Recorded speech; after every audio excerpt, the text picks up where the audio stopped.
So this is Railroad Tycoon Deluxe, and it's an expansion on the original Railroad Tycoon. It has much more in common with the original Railroad Tycoon than with any subsequent release.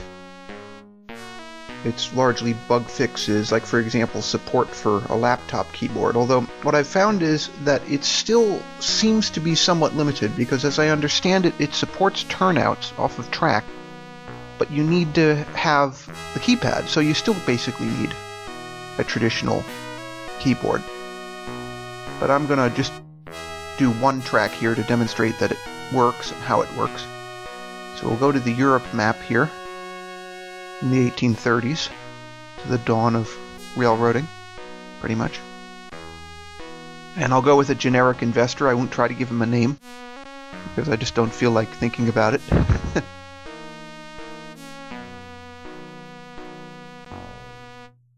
Lowest skill level investor.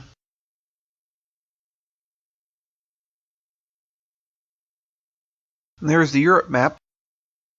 Pretty extra complete. You're missing Spain, of course, and Scotland, and most of Ireland.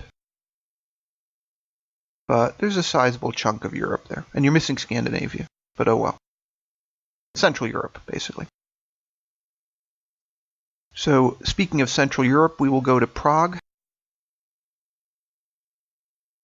This Find City feature also exists in the original Railroad Tycoon. It's very handy because these maps are a little bit awkward compared with the later ones. So there's Prague. And there's a little fort there in the lower left, which is a distinct terrain feature in Railroad Tycoon and Railroad Tycoon Deluxe for some reason. I presume that it generates troop or passenger revenue, although I haven't played these enough to really know that. But anyway, as you can see, the track laying does work to some degree. You select a square on the map, and then you use either the keypad or your arrow keys. The arrow keys are basically the get out when you have a laptop. And I'm going to build this line to Ostrava because I noticed earlier that Brno, the second largest city in the Czech Republic, doesn't exist in Railroad Tycoon or Railroad Tycoon Deluxe. Nor does Bratislava, but Ostrava does, even though Ostrava in real life is a smaller city than either Brno or Bratislava.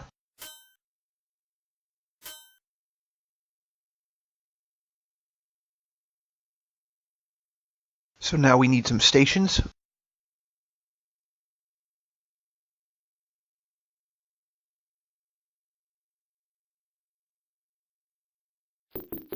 Unfortunately, they don't let you name these. They give them names and then you can't edit them, as far as I can tell. That's also different from the later Railroad Tycoon games. But here they gave them the proper names for the cities they represent. No mistakes, no errors. So they show you what the demand is and what the supply is. So I'll actually call this Railroad České dráhy, even though it's really not the correct time period. And interestingly enough, they also want you to put in your reporting marks. So I'll put in the correct reporting marks. Actually, this would be ČD, not CD, but that's a technicality.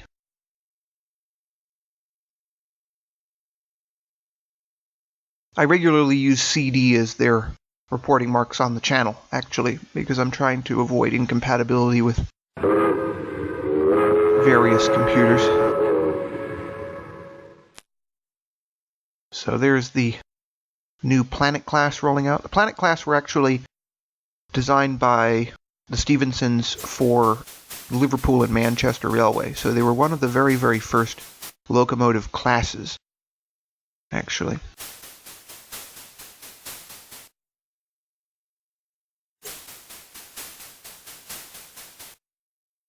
And they're correct for this time period. They came out basically in 1830 to build out the Liverpool and Manchester's fleet. But as far as I know, they were never used in Bohemia, because Bohemia hadn't adopted steam locomotives yet at that point.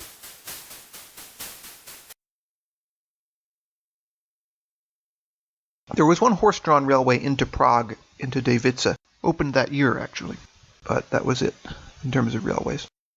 So here, this is the schedule, timetable, and so the mail service is inaugurated. This is something you don't get in the later Railroad Tycoon games and all the ceremony. This is something you do see in the Civilization games, though, like the cheering crowd and so on.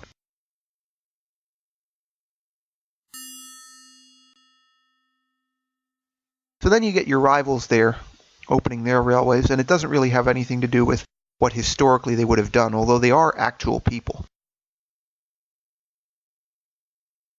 I don't know if you can really call Napoleon III a railroad tycoon, but he does appear in these games quite regularly. Brunel, on the other hand, was the real McCoy, of course. So the train is very, very slow, because it's only a planet class.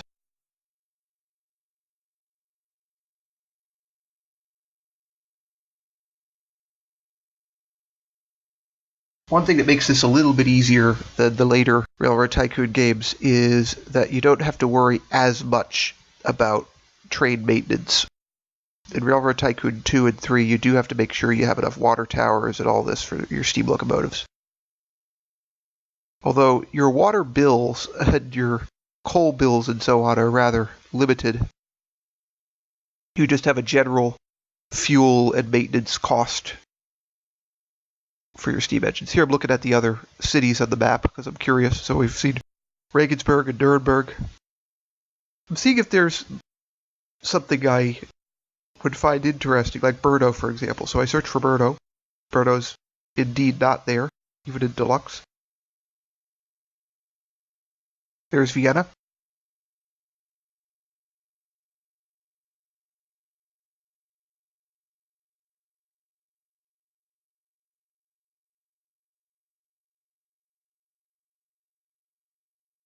And Budapest. I had to find something to do while that train was crawling along. Taken forever to get there. I continued playing this for a bit longer than what you see on the video, and I found that this route is in fact not profitable. I think in part because it takes too long for the train to do a round trip. So it ends up costing more in the very crude maintenance and fuel costs of this game than it can generate revenue. I probably should have, in hindsight, built a line to Dresden or some other place that's relatively close to Prague.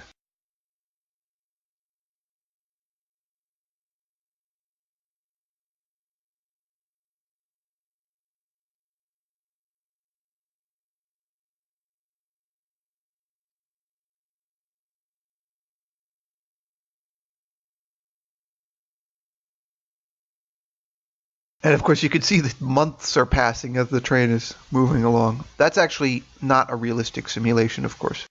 If you go 20 miles an hour to Ostrava from Prague, it's not going to take you a year to get there. But nevertheless,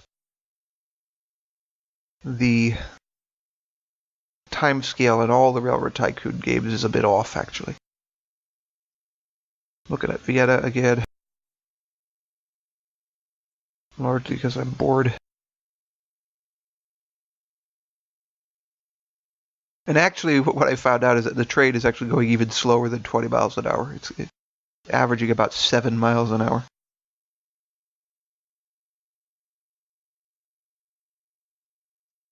So very, very, very, very slow.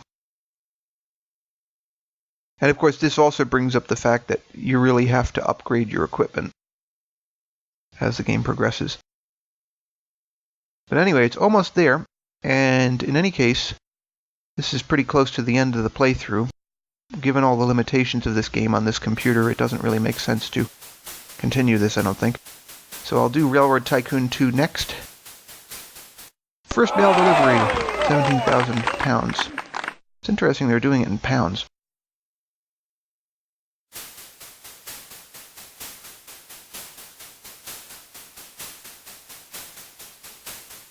£32,000. Anyway, That's it. Thanks for watching.